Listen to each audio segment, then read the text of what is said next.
Assalamu alaikum wa rahmatullahi wa barakatuh. Tout d'abord, je vous souhaite donc la bienvenue à toutes et à tous. Et je voulais profiter donc de la rentrée scolaire, spécialement du secondaire, puisqu'elle est un petit peu en retard par rapport au primaire, et faire en sorte que tous nos frères et sœurs, tous nos jeunes soient entrés donc à l'école, lycée ou autre, pour faire ce petit rappel qui, je pense, est très très important, spécialement en début d'année scolaire, par rapport donc à l'acquisition du savoir et par rapport au fait que chacun d'entre nous doit savoir que lorsqu'il est à l'école, il est donc ambassadeur de sa religion, il représente sa religion. Et lorsque l'on parle d'apprendre, vous savez tous, et on l'a tout le temps rappelé, que le premier verset, c'est même un verbe, forme impérative, qui a été révélé au prophète sallallahu alayhi wa sallam, c'était Iqra, lis. On est donc normalement la communauté de la lecture, la communauté de l'acquisition du savoir, de l'apprentissage, et c'est pour ça que ces deux actions, le fait d'apprendre et aussi le fait d'enseigner, ce sont deux actes d'adoration qui sont très nobles chez nous en tant que musulmans. Même les autres communautés donc profitent de ces actions-là pour évoluer, pour avancer, mais on a, nous en tant que musulmans, cette obligation. Ça veut dire que même si quelqu'un voudrait me dire en tant qu'élève, oui mais je n'ai pas envie et je ne voudrais pas ou ceci ou cela, il doit savoir que subhanallah c'est un acte que l'on retrouve dans la vie du musulman, jour après jour. Même si tu me dis voilà j'ai 70 ans ou 70 ans et ceci et cela, tout le temps, toute ta vie, normalement tu es censé être quelqu'un qui apprend, qui lit, qui se renseigne, qui cherche. Et c'est pour cela que cette acquisition du savoir pour nous, eh bien, elle va être archivée, étant donné que c'est un acte d'adoration, étant donné qu'on va aussi être questionné. Parmi les 4 questions qu'on aura le jour du jugement dernier, eh bien, une des questions sera sur justement la science. Qu'est-ce qu'on a appris, qu'est-ce qu'on a mis en pratique? Aujourd'hui, tu es donc entré à l'école, tu es là, tu es présent. Dans quelques jours aussi vont entrer nos amis du supérieur, donc c'est pour ça que je n'ai pas voulu tarder, j'aurais pu attendre que ceux du supérieur entrent. Lakin, alhamdoulilah, lorsqu'ils recevront mon message, ils sauront que eux, ils ont aussi ce qu'on appelle un petit défi encore un peu plus compliqué, puisqu'ils ont une certaine marge, une certaine liberté, entre guillemets, par rapport au suivi des cours. Et on leur dira, comme je le dirai au premier, faites bien attention, parce qu'on a une certaine réalité. On a un groupe qu'on appelle les bons élèves. Je ne dirai jamais le mot mauvais, parce que vous verrez, car alhamdoulilah, on reste des êtres humains, et il y a toujours un vécu. Chez la personne, ce n'est pas pour rien qu'une personne devient mauvaise ou bonne ou autre. On a quand même des choses qui tournent autour de cette personne, et il faudrait absolument des fois voir un petit peu le pourquoi du comment avant de juger un élève et dire que voilà, il est complètement mauvais. Il y a toujours une raison quelque part. Mais en gros, on dit voilà, il y a les bons élèves. Alhamdoulilah, ceux qui avancent, qui savent donc comment se structurer, qui savent s'organiser, tout est bien préparé. Ils ont des heures bien précises, alhamdoulilah, où ils savent quand est-ce qu'il est important d'étudier, de revoir, quand est-ce que c'est l'heure, par exemple, de s'amuser un peu, quand est-ce que c'est l'heure du sport, de ceci, de cela, la visite familiale et autres. Alhamdoulilah, ce sont des personnes qui n'ont pas besoin des fois même, entre guillemets, d'assistance, l'autre, ils avancent au fur et à mesure. Ceux-là qu'Allah subhanahu wa ta'ala les préserve, qu'ils continuent en ce sens, qu'ils ne se fassent pas avoir par qui que ce soit. C'est très très important. On a un deuxième groupe, je les appelle en général les battants. Ce sont des jeunes qui, subhanallah, ou des élèves qui ont envie d'arriver à un certain niveau, mais ils ont un peu dur. Et tu les vois donc faire tout leur possible, et on remercie même des fois les autres professeurs, qu'ils soient musulmans ou non musulmans. Je le vois, je suis enseignant, je le vois de mes propres yeux, il y a des fois des professeurs même non musulmans, et qui ne font, et c'est ça qui est bien, ils ne font aucune distinction entre l'élève, qu'il soit musulman ou pas. Et vous les voyez faire tout leur possible, et quand des fois vous êtes étonné, vous dites tiens, c'est étonnant, vous tel élève, vous êtes vraiment derrière, vous ne lâchez pas, il te dit c'est un battant, il fait son possible, alors je veux qu'il arrive donc à réussir. Enfin, ces élèves-là, alhamdoulilah, sachez qu'il y a aussi des opportunités qui nous sont données, je parle spécialement ici en Belgique, comme les cours de remédiation. Chaque commune en général a un service culturel où il y a une aide, il y a un tas d'associations qui donnent des remédiations, des fois même gratuites. Donc, je vous conseille de ne pas attendre l'ard alikum jusqu'à ce qu'il y ait des dégâts ou des échecs ou autres, mais dès le début, voilà, vous êtes en début d'année, vous savez en quelque sorte quelles sont vos lacunes de l'année passée, eh bien, inscrivez-vous par exemple à certains de ces cours, faites un petit programme, des fois avec certains de vos frères et sœurs aînés qui sont des fois capables, parce que ceux-là, des fois oublient leurs petits frères et ils savent qu'ils sont capables de les aider dans certaines branches, et des fois il suffit de trouver une certaine logique ou que la personne va acquérir une certaine logique pour que, subhanallah, des fois un problème qui dure depuis quelque temps, c'est fini, donc ne soit plus présent. Vous avez aussi un troisième groupe qui, j'appelle en général, je les appelle ceux qui attendent les miracles. Ouais. Il y en a beaucoup, il faut être honnête. Alhamdoulilah, j'ai pu faire quelques écoles et ce n'est pas la généralité, jamais. Il ne faut jamais, ça c'est la sunna du prophète, sallallahu alayhi wa sallam, nous l'apprend. On ne peut jamais généraliser et dire que tout le monde est mauvais ou dans le domaine négatif spécialement. Non, abadan. Celui qui le dit, c'est le premier à être mauvais. Là, on a quand même, mashallah, lorsqu'on rencontre, et j'ai beaucoup d'amis professeurs, qu'ils soient musulmans ou non musulmans, lorsqu'on discute avec eux, en général, on sent ces dernières années qu'il y a quand même un certain relâchement de la part de certains élèves et des fois parmi eux il y a ce qu'on appelle des défaitistes parce qu'il va avoir le premier bulletin de la première période, il va trouver 3, 4, 5 échecs, il va dire c'est tout, je suis foutu. Et vous savez très bien que Satan a son rôle, hein, c'est pas pour rien qu'Allah subhanahu wa ta'ala dit à son sujet alladhi yuwaswisu fi sudurin nas, il vient dans la poitrine des gens et insuffle des propos, mais très rapidement il va te dire voilà, t'es déjà foutu, si le début de l'année t'as 5 échecs, au milieu d'année t'auras combien? 10 et en fin d'année 15, la honte. Donc qu'est-ce que tu veux faire de plus? T'es foutu. Et tu vois alors l'élève, subhanallah, lâcher petit à petit. Abadan, jamais. Wallahi, je parle à l'élève, étant donné qu'on est dans le domaine maintenant musulman, je parle à l'élève et je lui dis, musulman, sache qu'il y a un destin. Alhamdulillah, il est là, il est écrit. Mais Allah subhanahu wa ta'ala t'a donné une certaine liberté, tu bouges, tu es intelligent, tu réfléchis, et sache que wallahi, il y a l'invocation. Tu as tes prières, tu as aussi tes parents. Demande-leur d'invoquer Allah subhanahu wa ta'ala pour t'aider. Mais il y a l'effort que tu fournis. Toi, tu fais ton possible et le reste est entre les mains d'Allah subhanahu wa ta'ala. Tu as aussi des professeurs qui sont autour de toi. Il y a des fois une équipe pédagogique qui est là. Il y a des fois des remédiations. Il y a un tas de choses. Enfin, on te dit s'il te plaît, arrête d'attendre les miracles. Parce que même ceux qui attendent les miracles, en général, il y a deux groupes. Il y a des personnes qui sont sincères, ils te disent moi c'est foutu, donc j'espère que peut-être un professeur me laissera passer ou ceci ou cela. Et puis il y a ceux qui attendent des miracles, mais ça c'est vraiment des kamikazes, mais à l'état pur. C'est-à-dire le gars il vient et te dit oh, tu sais quoi, moi je m'en fous cette année, je fais rien. À la fin de l'année, on verra. Moi, je parle ici aux jeunes. J'espère que certains parents aussi nous écouteront. On fait ces rappels, alhamdoulilah, dans certaines mosquées. Mais il faut que les parents essaient de capter cet enfant déjà depuis tout jeune. Parce qu'il y a des fois des enfants, même assez jeunes, ils lâchent très vite. Ils veulent pas avancer. Alhamdoulilah, on a un tas de moyens, que ce soit côté chez les spécialistes dans le domaine de l'éducation. On a, même s'il faut voir un psychothérapeute dans le domaine, il y a des pédopsychiatres. Il y a un tas de choses que, subhanallah, on trouve des fois encore dans notre communauté assez tabou. On n'ose pas y mettre les pieds, mais il faut remédier à cela. Parce que plus tard, comme vous le savez, ces lacunes vont s'amasser au fur et à mesure et l'enfant se retrouve alors des fois devant une réalité, mais comme vous le savez, qui est responsable alors à ce moment-là? On doit des fois assumer un petit peu notre rôle d'éducateur et c'est très très important. Et puis on a un autre groupe, ceux qui font, et qu'Allah les guide, n'importe quoi. On voit bien qu'il vient à l'école spécialement pour embêter. Et il y en a qui nous l'avouent, sec, carte sur table, en classe. Tu dis mon ami, tu es ici pourquoi? Il te fait pour embêter, monsieur. Wallahi, c'est des fois quand tu n'es pas enseignant, ça peut être dur à entendre et être même, tu peux ne pas le croire. Mais lorsque tu as affaire à la personne et que tu l'entends de tes propres oreilles, et des fois où ça te touche encore plus lorsqu'il est musulman et qu'il te le dit, tu dis subhanallah, est-ce pour cette raison que tu as été mis sur terre, pour embêter les autres?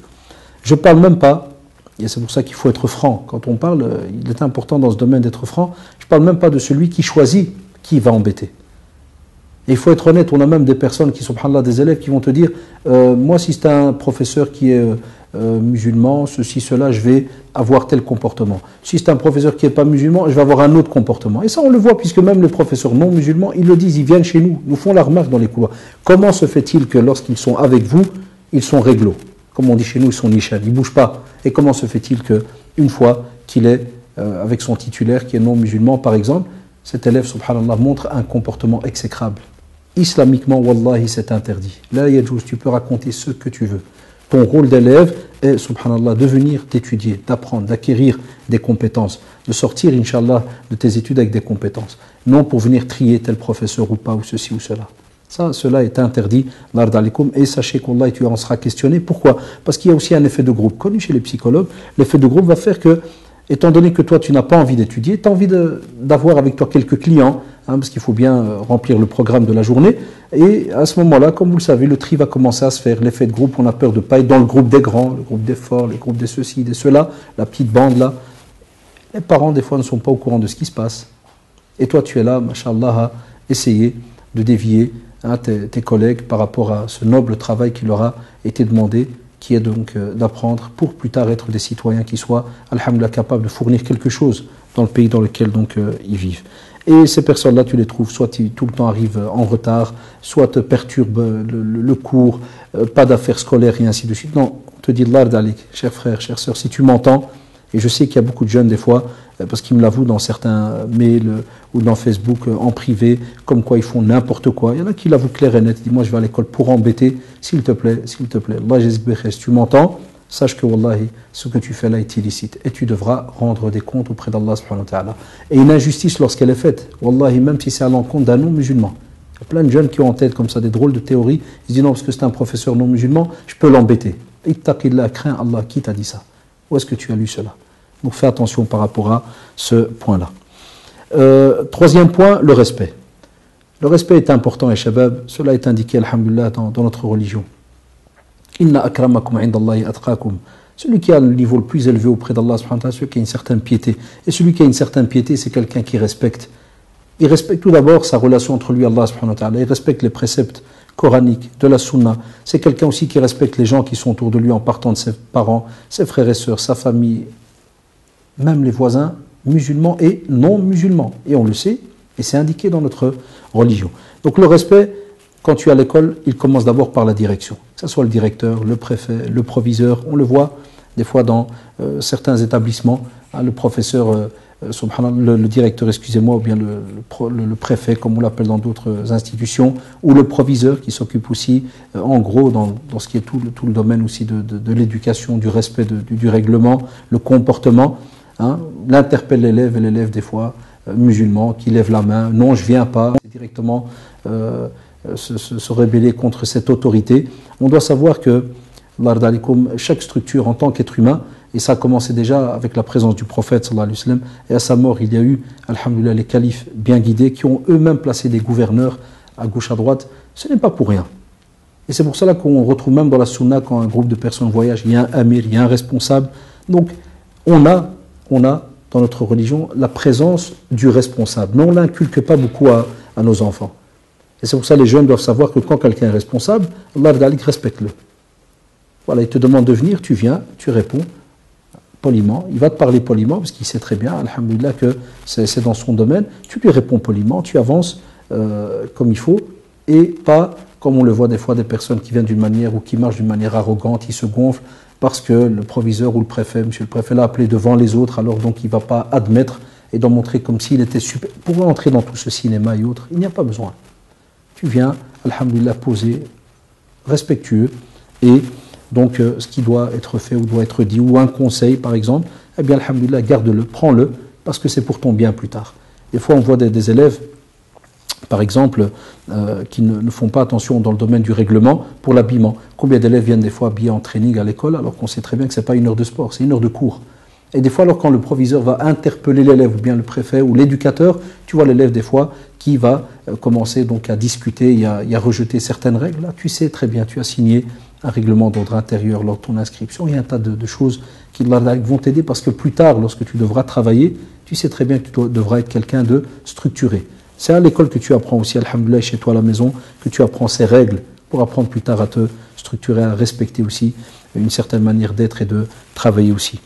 Après eux, on a aussi donc le corps professoral. Le corps professoral, donc je l'ai déjà dit un petit peu tout à l'heure, je le redis encore maintenant, il faut qu'il y ait du respect.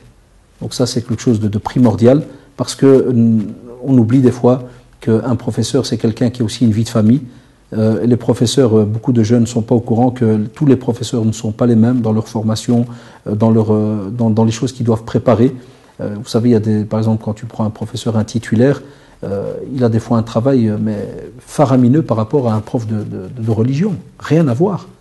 Des fois, si tu prends par exemple un prof même de mathématiques, français ou autre, il a des préparations, ce qu'on appelle chez nous les prépas, il a des préparations à faire, il a des contrôles, les corriger, les ceci, les cela. Donc il y a la famille qui est à côté. Donc c'est tout à fait normal, soit compatissant, il arrive que le professeur le matin va arriver, peut-être entre guillemets en tirant la tête. C'est pas tes affaires s'il tire la tête ou pas, il va peut-être crier en classe. Ça ne te regarde pas. Ton rôle d'élève, tu rentres, tu t'assis, tu es dans ton monde à toi en tant qu'élève. Et là, tu fais ton travail. Si, subhanallah, parce qu'après je parlerai des excuses, hein, mais on verra si après tu vas me dire, oui, mais il m'a fait ceci, cela. On a toute une hiérarchie, alhamdoulilah, c'est ce qui est bien dans ce pays. Il y a toute une hiérarchie où tu peux aller donc te renseigner. Et il y a le proviseur, il y a les éducateurs, il y a le préfet. il y a des services d'aide à la jeunesse, il y a un tas de choses où tu peux... Mais ça, c'est quand vraiment il y a une injustice grave. Et on le voit souvent, alhamdoulilah, c'est pas ce qui est, entre guillemets, on le voit souvent, hein, c'est pas des cas graves qui arrivent, même s'ils existent pour quelques cas, mais ce n'est pas la généralité. Et donc il y a aussi les éducateurs. Et ceux-là, je les plains, je travaille, ils sont là, ils sont présents avec nous, mais on les voit. Il y a dans des écoles, alhamdoulilah, ils ont la belle vie, voilà, c'est que le côté administratif. Mais des fois, il y a des écoles qui sont un petit peu compliquées, on le sait très bien, des écoles à discrimination positive, il y a des fois des écoles où il y a beaucoup d'étrangers, c'est pas facile. Et quand je dis le mot étranger, en vérité, c'est tous des jeunes qui sont nés ici, qui sont déjà la 3e, 4e génération. Mais vous comprenez très bien ce que je veux dire, où on se retrouve par exemple des fois à plus de 60-70% que d'élèves donc étrangers, des fois même 60% sans exagérer, peut-être que de musulmans ou autres. Et alors on s'étonne que, subhanallah, il y a un problème de discipline grave, alors que normalement, si tu as un groupe de musulmans qui sont quelque part, au contraire, il devrait y avoir que de l'éloge, puisque le musulman ne fait pas de mal. Le musulman n'insulte pas. Ne ment pas. On a demandé ça au prophète. Mais il y a un tas de choses. Le musulman ne fait pas d'office. Et donc l'autre devrait vivre avec toi en sécurité ou bien devrait être normalement donc à l'aise. On a aussi un groupe qu'on oublie des fois entre guillemets de respecter à l'école, c'est ceux qui nettoient. Moi je dis toujours une classe de religion islamique, normalement la personne qui nettoie, qui fait le nettoyage le soir après les cours, je crois que c'est une des classes où il devrait normalement être heureux parce qu'un musulman sait qu'il ne jette pas quelque chose par terre. Même les non-musulmans le savent, mais ici, comme je parle aux musulmans, il ne jette pas de papier par terre. S'il trouve un papier, il le ramasse. Wallah, même si ce n'est pas le sien. Moi, des fois, dans la cour, je demande à un élève, ramasse la canette, ce n'est pas la mienne, monsieur. Je te comprends, là, c'est vrai, ce n'est pas la tienne. Mais, subhanallah, le prophète m'a dit que la foi, c'est une 60aine ou une 70aine de chapitres ou de branches. Le plus haut degré, c'est le fait de dire la ilaha illallah. Le plus bas degré, ramasser donc quelque chose qui nuit par terre. Quelqu'un peut glisser à cause de la canette ou autre. Wallah, tu la ramasses, c'est un signe de foi, subhanallah. Et, comme vous le savez, la pudeur est une des branches donc, de la foi. Eh bien, dans la classe, tu termines, ramasse ce qu'il y a autour de toi, tu marches dans le couloir, tu as trouvé quelque chose, Wallah, ramasse-le. Wallah, tu as l'ajr. Tu as un bénéfice auprès d'Allah, subhanahu wa ta'ala. Donc pensez au nettoyeur, même lorsque vous allez aux toilettes. C'est étonnant, hein, mais, déjà, un musulman, il sait très bien que, subhanallah, si jamais il doit aller uriner, par exemple, la première chose qu'il fait, au lieu d'aller à un urinoir debout, il va d'abord à la toilette, assis. Déjà pour ne pas se salir à lui-même, déjà ses habits hauts, et aussi ce qu'il y a autour. Donc logiquement, on devrait trouver de la propreté. Hein, donc il n'y a pas, subhanallah, c'est étonnant qu'on doive rappeler donc, ces sujets-là, mais des fois les nettoyeurs nous le disent, et spécialement je suis dans une école où il y a beaucoup de musulmans, je l'avoue, je reste étonné, parce que des fois ils m'interpellent, ils me disent, regardez, monsieur Hadash, voyez bien, je ne tourne pas autour du pot. Ce n'est pas Jean-Jacques ou autre qui est rentré ou tu vas me sortir d'une voix un stéréotype. Non, abadan. Ce sont des élèves à nous, comme on dit, de notre religion et autres, et ça, islamiquement, wallah, c'est illicite, et on le sait. Et aussi, donc, toute autre personne qui vient des fois à l'école pour une activité, pour expliquer ceci ou cela, que ce soit aussi les profs de gym, les maîtres spéciaux, comme on l'appelle, on respecte tout professeur. C'est pas parce qu'un professeur donne que 2 heures de cours qui devient donc quelqu'un qui n'a plus rien à voir ou quoi que ce soit. Non, abadan. Il est dans le programme, il est dans ta formation. Ou bien des fois cette aberration que j'entends encore jusqu'à nos jours, et on sait qu'islamiquement il n'y a rien là-dedans, hein, c'est quand on entend que soi-disant les musulmans sont contre les cours de sciences. C'est faux. Tu apprends, alhamdoulilah, ce sont des informations. Tu apprends, même si on va te parler de 36 sujets. Par exemple, il y a une année, il y a eu la polémique sur le darwinisme. Le musulman apprend. Même si peut-être, par exemple, comme on le sait, dans certaines théories, il ne va pas être d'accord parce que c'est sa foi ou autre, mais on te dit, tu apprends, ce sont des informations. C'est de la culture générale. Tu es au courant qu'il y a un mec qui est venu il y a X temps, qui s'appelait Darwin, et qui a décidé que, d'après certaines recherches qu'il a fait, que par exemple, il y a ceci ou cela. Stop, voilà, tu apprends, il y a un examen, tu l'écris, au revoir, point à la ligne. Mais que tu arrives au cours et parce que c'est écrit sur le tableau Darwin, tu dis, au début là, je ne rentre pas en classe. Qui t'a dit ça? Non. Et on entend comme c'est un tas de choses très, très bizarres, et vous le savez, quand ça passe comme ça dans des émissions à la télévision, voilà, tu te dis, voilà, encore une occasion pour nous jeter en pâture. Il n'y a pas besoin. Donc tous les cours sont importants, tu vas, tu étudies et autres, tu te renseignes, alhamdoulilah, tu avances, loin de là. Et on a aussi le 4e point, les excuses. Il y a beaucoup de jeunes maintenant, des fois ils ne veulent pas étudier, on te sort chaque fois un tas d'excuses, pas le temps, ceci, cela, et la télévision, d'autres te disent non, tout le monde est raciste, ah, ça je l'entends souvent. Ah, pour certains élèves, tous les profs sont des racistes, tous. La preuve, même toi quand tu viens et tu lui mets 4 sur 10, tu es un raciste. Alors des fois je rigole. Je dis, moi quoi, je suis un raciste? Tu n'étudies pas.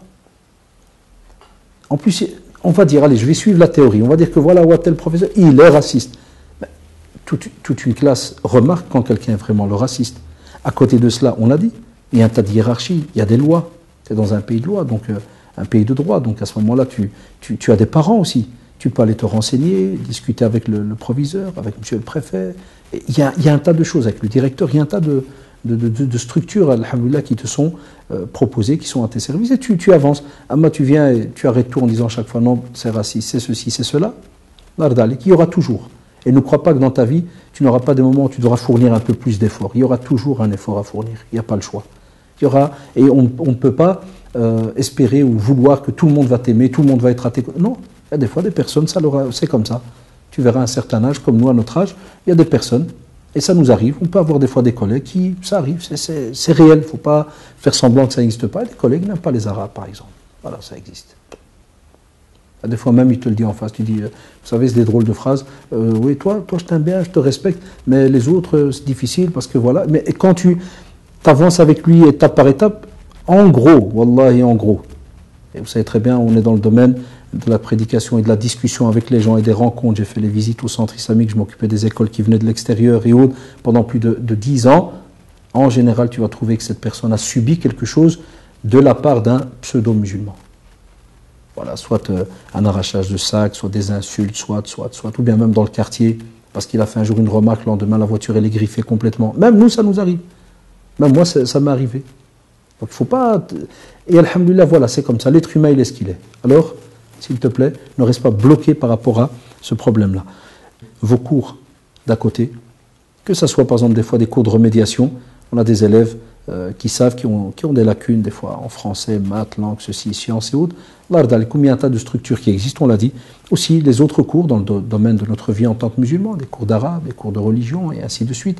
Donc, alhamdoulilah, il y a un tas de cours. Et tu as aussi le droit de faire un peu de sport pour un petit peu être cette personne qui est assez épanouie et apte le lendemain à reprendre, mais avec un corps, mashallah, qui est bien à l'aise. Donc, l'ard alikum, s'il vous plaît, pour terminer, inshallah, montrez l'exemple, car vous êtes, et je vous le rappelle, ambassadeur de votre religion, et chaque chose que vous allez faire de négatif et qui va se répercuter, soit premièrement, vous le savez, tout d'abord en premier lieu sur notre religion, deuxièmement sur vous et vos parents. On oublie nos parents, et moi je le vois à l'école quand des parents sont convoqués en catastrophe à cause de certaines bêtises que font certains de nos jeunes. On le voit, après le jeune il regrette, il vient chez moi, il me dit « Wallah, monsieur, je ne voulais pas que ma mère pleure, je ne voulais pas ceci, ou mon père... » Voilà.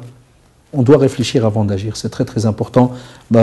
Une année passe très très vite, structuré, et il y a un programme à partir de maintenant avant de vous retrouver bloqué. Et on le voit quand on est, subhanallah, aux examens, c'est là que le regret vient. Et quand on le voit encore plus au mois de juin, quand certains s'écrivent, voilà, il double.